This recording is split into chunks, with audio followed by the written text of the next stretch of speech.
3 on the trot. The Pelicans win again in overtime against the Houston Rockets.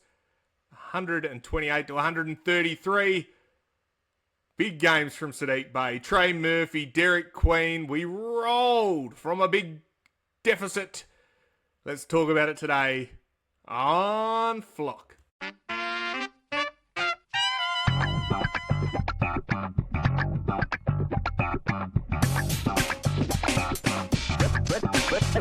Ready?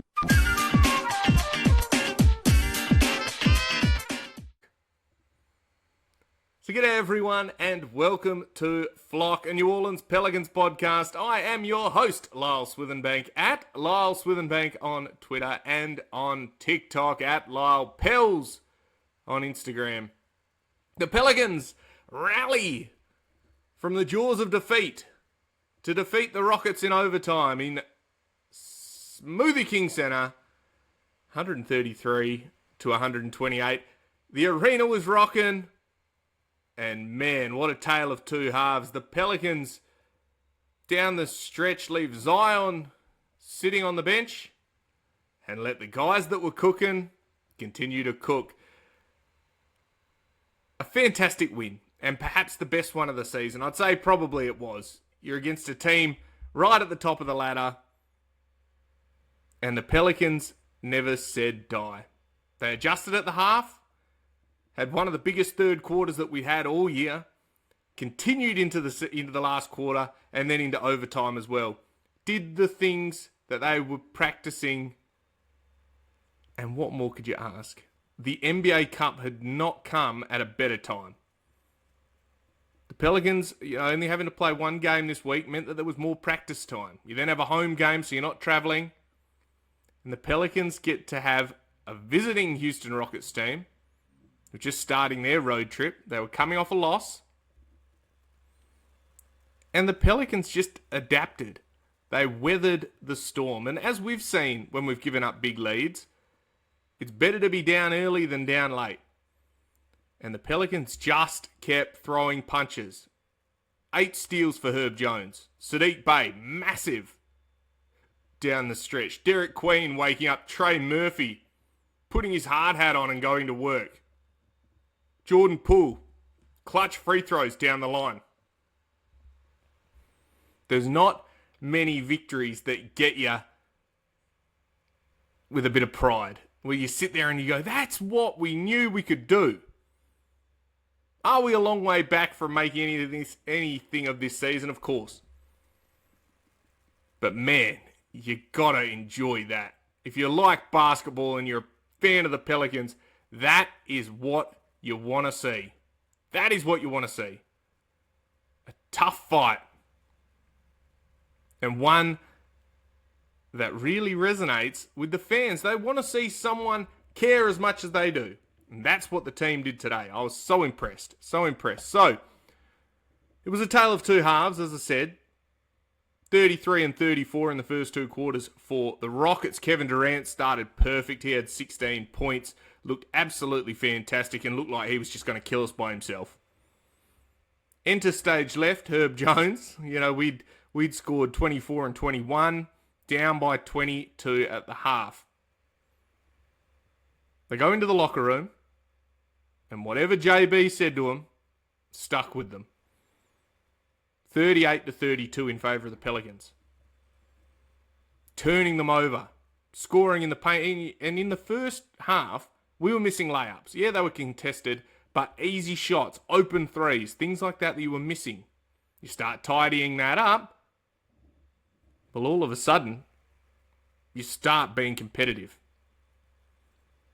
You let the game plan was literally let anyone else beat us besides Kevin Durant. Throw 2 people at him every time he got the ball. Every time he crossed half court, pretty much. Get the ball out of his hands. He was always going to get his, but you just got to make it harder for him. And we could see that visible frustration on Kevin Durant's on his face every time that he was passed off because someone else knew that they couldn't get him the ball back.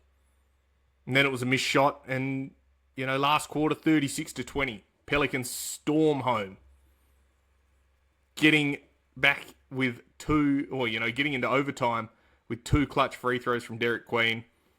4-point play from Jordan Poole. Sadiq Bey looking like a man possessed, a 7-0 run himself. And then 14-9 in overtime with the same group. The same group just played all the way through. Carlo came in for a couple of rebounds, but otherwise, you just got to pat yourselves on the back and take that as a victory from the Pelicans. You just cannot be more proud than what we got today. Because this team, a month ago, would have quit at halftime. That would have been a 40, 50-point loss. Instead, they turned around and said, no, you don't get to come onto our home court and punk us. No, we're going to do what we've been practicing, closing games. This is when we need to shine, and that's what we did. Everyone put their hard hat on and went to work. For us, top scorer was Sadiq Bey to their 28, 11, and 8 from Sengun. Kevin Durant had 32. This was a tale of two halves. We ended up shooting 50% from the field to their 46. They had 107. And a big issue with this is that they got a whole heap of second chance points. They were getting offensive rebounds 25-13. And you could tell. Guys like Steven Adams, Okogie, everyone was just managing to crash the boards and giving them extra opportunities. In the second half, we definitely tidied that up. It wasn't as bad. But that was something that was just an obvious disadvantage for us. And putting bodies on guys crashing the glass must have been a focal point because we stopped. We really started doing that. And I was happy with that. 3-pointers, we hit 11, they hit 10. It's pretty rare that we outscore someone from the 3-point line, but 40% from 3. And there was a lot of good looks that we just left wide open, that we missed. Herb missed heaps, but kept playing. And on the other end was the most impactful player on the team. Derek Queen missed one. Everyone had missed a couple. Rebounding 58-41, right? We got smashed on the boards. We knew that. Fast break points, we were good, 14-9. And that was because of the amount of steals that we're getting. 15 steals to 6. We turned them over flat out and got out and run. And I was really impressed with how the guys played off that. Points off turnovers, but they got 20 and we got 16. So that's the difficulty. Is you managed to turn them over. You didn't really score that much. So we had 12 turnovers again. Fantastic effort to their 18. Yet they win the offensive rebound, the points off turnovers. So that's a difficult thing to sort of work out. That means that they're getting back in transition. And a lot of the times, we turn the ball over after going and doing all the hard work and getting it. So it was a tricky one. If we go over to the box score, for them, Kevin Durant with 32. As I said, Sengun 28, 11, and 8. Thompson with 23. Adams 6 and 10 off the bench, and Reed Shepherd 11, 4 and 7 off the bench. They move the ball and they play hard. And it was really difficult to sort of continue to contest when they were hitting you every single time. And look, the refs, they were okay. There were some calls that you just shake your head at. What we need to get better at, and I think we did a bit better today, particularly from the young guys, is not getting caught up with the refs just not calling anything. Because otherwise you sacrifice your defense. They're getting an easy 2 at the other end, and I think we were much better at that tonight. For us, in the box score, Trey Murphy in 38 minutes had 27, 3, 2 assists, a steal and a block. 9 of 13 hit his 2 3-pointers. No turnovers. And he hit 7 free throws. I love that Trey got downhill. And Derek Queen unlocks that with that dribble handoff. Trey gets to get ahead of steam and attack the rim. And I think that is great. The indecision that Trey was playing with early on in the season has sort of gone. We don't see this dribbling the air out of the ball. It's one dribble, get to the rim. I love to see that. And that's when you put your own players in a position to be successful. There was a play, I think it was in the third quarter, and the DQ had switched on to Sengun. Cleared out, was going to go one-on-one. There was 10 seconds left on the shot clock. JB calls a timeout. No, we're not doing that. let's just settle down. It's a good time for a timeout. And they did run a play and it turned into a turnover. But what that play was is DQ, downhill into a screen, and then Trey Murphy rolling. He tried to pass it back to DQ, and that's sort of where it went awry. But I get the idea. Make it easy on the people. Make it easy on your players. I quite like that. I know the execution was poor, but the play was excellent. Get your best players in the action. We hear that from Antonio Daniels all the time.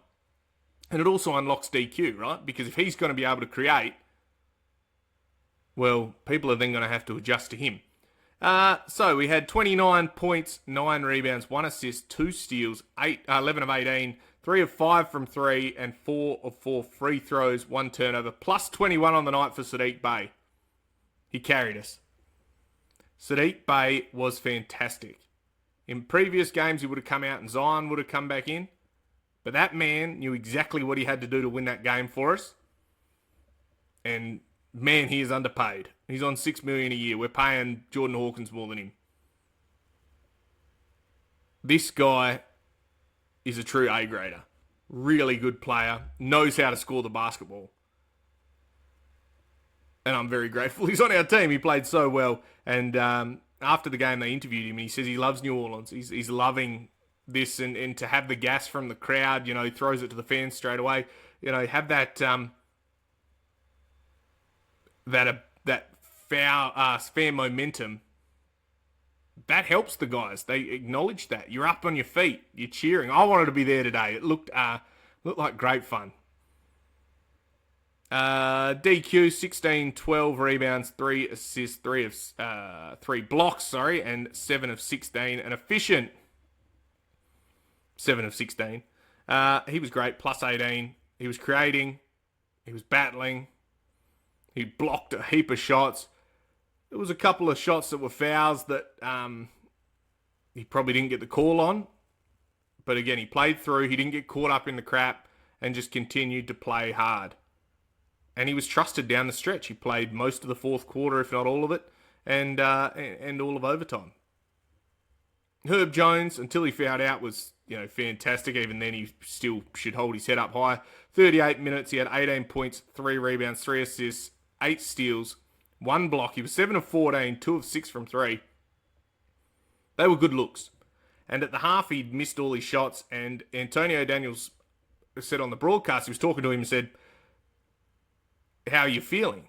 And he says, "I put in too much work to not keep shooting these shots with confidence. They don't see the early mornings that I put in. I put in too much work on this shot to not continue to trust it." And, he ended up with 18 points. He was getting downhill. He was attacking the paint. He hit a couple of threes, plus 19. He had 8 steals. 8 steals, I tell you. He was incredible. There was a play, that whole fourth quarter, he just took over and said, "All right, well, hang on. Better go and win the game now." Put his work boots on, put his hard hat, put his tool belt on, and went to work. He was fantastic. And if you're playing fantasy basketball, well, he got 9 defensive stats. So you're welcome. That's probably one your week. Jeremiah Fears in 20 minutes, 9 points, 3 rebounds, 4 assists, 4 of 8. He was good. They opted to go a bit more with Jose Alvarado in the second half. That unit just had it going. I thought Fizz was good. He played downhill, played with pace. He was pushing it and probably helped us. Well, definitely helped us stay in it in that first half. But then the team that had it going, closed the game out. Jose Alvarado, 30 minutes, 7 points, 3 rebounds, 6 assists, 1 steal, 2 of 5, 1 of 3 from 3. No turnovers as well. So in that closing unit, man, you only had 4 or 5 turnovers amongst the lot of them that played the most minutes. Jose, I thought, was good. He played under control in this one. He defended. He applied pressure when it was required. He was communicating out there. He was bringing the energy. And what I liked is he didn't play hero ball. Sometimes he can get caught up in the moment and decide to take a bit of an errant 3 or, go too fast. He played under control. There was a great play where he ran under the basket and continued his dribble. Gave it to Sadiq Bey, who then went and scored it. Previously, he probably would have tried to lay it up and got blocked into oblivion. So that development from him, I thought, was really good. Jordan Poole in 24 minutes had 15 points, 1 rebound, 2 assists, 3 steals, 5 of 13, 2 of 7 from 3. Hit his 3 free throws, including a 4-point play. He got 1, and he hit his 2 to close the game. Jordan Poole is everything that they've said he's going to be, right? He's a streaky shooter. When he gets hot, he can win you the game. He hit a massive 3 from nearly the logo, which was just about blew the roof off. You miss a whole heap of other stuff. I thought he was good. And when the rubber hits the road, you want guys that have been in those situations. He stepped up, hit 2 free throws. You know, he fouled Sengun and it got called a flagrant or something. Sengun missed those free throws. He brings a bit of legitimacy because he's come from winning cultures, right? Yeah, okay, he was at Washington, whatever. He tried to be the guy. It didn't work. That team was awful. So be it.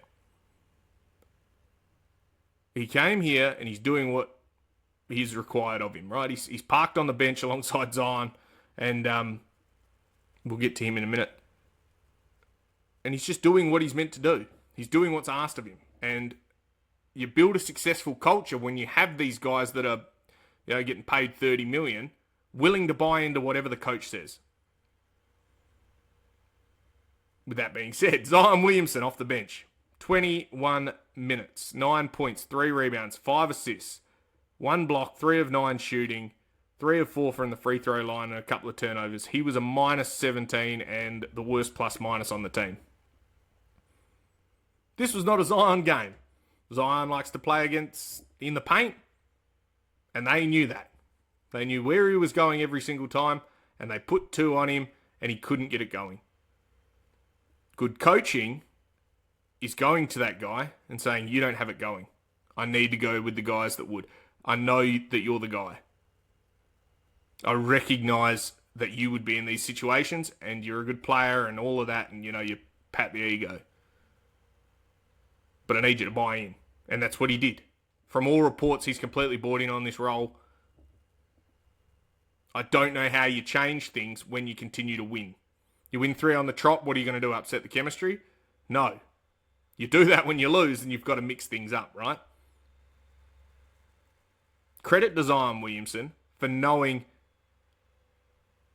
that he's got all the talent in the world, but he doesn't have it going on. He doesn't sulk. He's up there cheering. He's up there, you know, high-fiving the guys, sitting on the end of the bench, you know, as engaged as he was when he was playing. I think it takes a lot for guys that have never been benched before to recognise when they're going to get their number called and to be ready then. And for him, I think it's quite an eye-opening thing as to what his personality's like. He could have easily just pouted, oh, I'm not doing this, you know, this sucks. But your team's winning. You want to play in the playoffs, not to say it's going to happen this year. You know, you want to play in these big games. Well, we've got to get healthy when you're there. There's no point putting you into these games to let you get smashed by Steven Adams and Jabari Smith Jr. and Thompson and Sengun, when all they want to do is hack you and you're not going to get any free throws. You're turning the ball over, you're clearly frustrated. Let's get you out. This is not the one for you. That's fine. And, you know, credit to him for buying in. Eve Messi, 6 minutes, 0 points, 2 rebounds. It's fine. Carlo played 11, 3 points, 2 rebounds. Hit a big 3, actually. 1 assist and 1 block. Carlo has come in as this energy guy. Grab rebounds, hustle, you know, hit a nice 3. And Borrego really likes him. You can see that he gets brought in these big minutes because he trusts him. Eve, I think, sometimes can be a little bit small-handed. He doesn't really clunk it like Carlo does. Carlo will throw himself at the ball and fall on the ground and make sure he gets it. Bryce McGowan's in this one. Minutes dropped right off, 4 minutes. Just come on at the end in overtime. Defended like a madman. And he was good. He was solid. He did nothing wrong. He played his role when Herb fouled out. So, what did we like? This was fun. This was a game that was fun. And another one of those steps towards development. It's very easy for teams like this that are down in the doldrums to just accept they're going to get smashed every night. This team doesn't do that. This team doesn't lie down. Like, you got punched in the mouth in the first half. All right, what are we going to do to fix it? As we said, under Willie Green, we wouldn't have done this. We would have just lied down and just got smashed. Everyone would have stood stagnant in the corner. Instead, no, hang on. Let's find some advantages and let's exploit them. And that's exactly what we did. So, for me, this was another step in the right direction. I also think Borrego is putting together a pretty good resume to say, geez, maybe you drop the interim tag.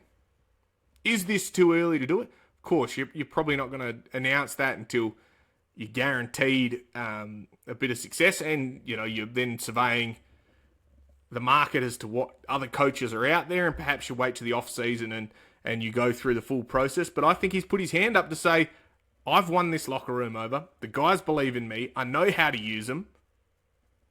The results under the previous regime weren't impacted by me.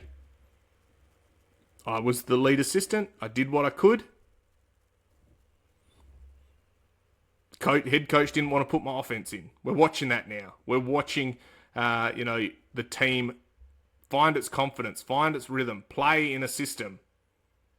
It's funny what happens when all of a sudden there's a plan. And they're going to training and they're practicing specific in-game things. And when it's not, it's corrected immediately. When you're in a game and you do something wrong, it's corrected immediately. It's not dragged and your minutes gone for 2 weeks. No. It's what do we need to do to improve? They're going to go away after this game and back to work. Borrego already said. He said, we'll celebrate tonight. Tomorrow we're back to work. That's all you can do, right? You have to set the tone. You have to set the culture, and he's done it from the top to the bottom. Do you think Zion would have accepted coming off the bench under Willie Green? Absolutely not. He would have just stayed out until he was ready to come back after a month. This is him saying, no, I'm ready to go. Put me in and let's win some games. Trey Murphy stepping into that lead role.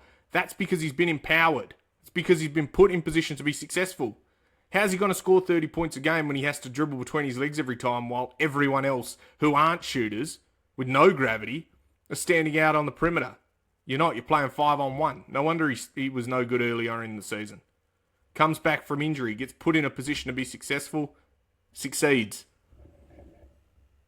Doesn't feel like rocket science, but, having watched 2 years of god-awful basketball, and perhaps a little bit longer than that, maybe we got lucky in a couple of matchups. Playing the Kings 6 times a few years ago was pretty handy. This was really fun, and you can't underestimate how much this does for the confidence of the team. Does it mean we're going on a 10-0 run? Probably not. But getting victories like this means a whole heap. We continue to grow. We continue to develop. And all I can say is Herb Jones, first team all defense. Every time. You don't do that to Kevin Durant. You don't get 8 steals and completely change a game on its head without getting that nod. Herb Jones is back. So, I'm going to leave it at that. All in all, Pelicans 3 on the trot. We continue the resurgence. It's fun. Even if we lose, it's fun. It's fun basketball. We have a competent head coach. I love that. So, that being said, let's leave it at that. Enjoy your Thursday evenings or Friday mornings if you're watching it tomorrow. This has been Flock, a New Orleans Pelicans podcast. I'm your host, Lyle Swithenbank, at Lyle Swithenbank on Twitter and on TikTok, at Lyle Pels on Instagram. If you like us, give us a thumbs up. Throw a comment down below about what you think about this Pelicans win. Hit the subscribe button. We appreciate you. If you're listening to the audio one, hit the download button. All of that continues to help us grow. And until next time, stay safe. And of course, bye for now.